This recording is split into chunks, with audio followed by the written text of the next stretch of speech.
obviously messaging in election posters is important, and political parties will always exploit situations and events and be opportunistic. But is there a way that parties can promote their organizations and appeal for votes through posters without being opportunistic to the extent of using sensitive events? I think what we must understand is that if we're speaking specifically about the Democratic Alliance, I think they've decided that their way to taking power is through, either using black people like they did before, which did not produce the result that they wanted. And the alternative is that they will galvanize ethnic minorities around themselves.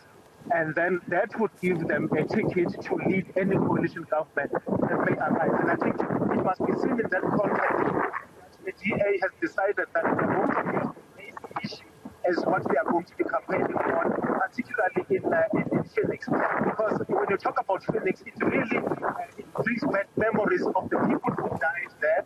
And there's no way that the DA can spin this and sort of make it like a generalized campaign tactic for KwaZulu-Natal. This was specifically for Phoenix, and that is to say, as minorities, the ANC is not good for you, the ANC doesn't love you, we love you, we are good for you. And that's basically what they're doing, and they've decided that, out of these divisions, they are going to get their spoils, that when people are busy, when these divisions, and then the DA is going to emerge as the party that speaks for the minorities. I believe that is their strategy. And what is happening now, in a way, they regard it as something that is good for them, in that it speaks to the base that they want to win over. Clement? Yeah. I mean, what are the consequences of this, Makhosini? And I hear that you're saying they're now galvanizing ethnic minorities, and that seems to be the approach that they've taken. But given the context in this country, given what happened particularly in Phoenix and how the rest of the country really has felt about the events of the Phoenix massacre, what do you think are going to be the consequences here? Because these posters have not only offended the communities and the families of the loved ones who died from the Phoenix massacre, but it's offended other South Africans from other parts of the country.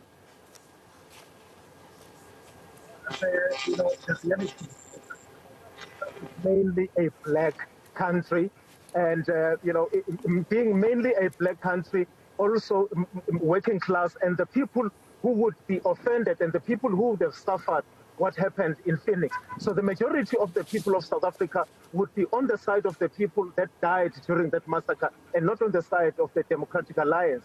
But how this is going to work out according to their own plans is very difficult to tell, because there's no way that you can win in South Africa by offending black people.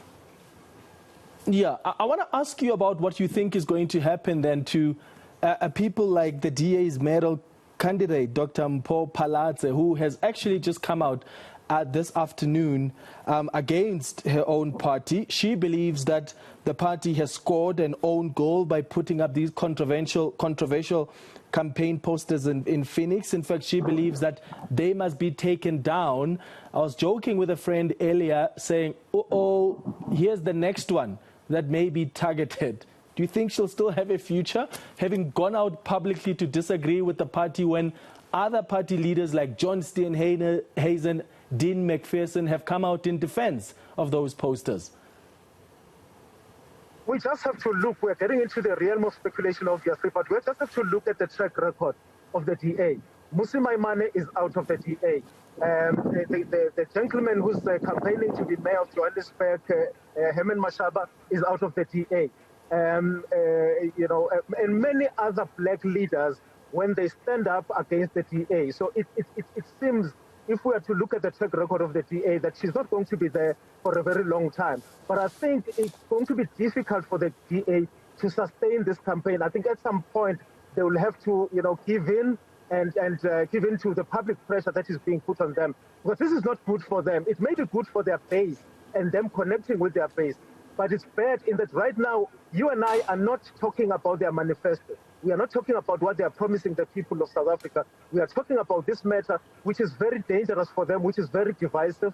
And I don't see them, being able, for instance, to win the city of eThekwini with this kind of messaging, because the majority by far in that city is black, and the people who would feel that whatever happened in Phoenix was bad for black people. And I don't know how the DA thinks that it's going to find its way out of this and win that city if it offends what is the majority in that city.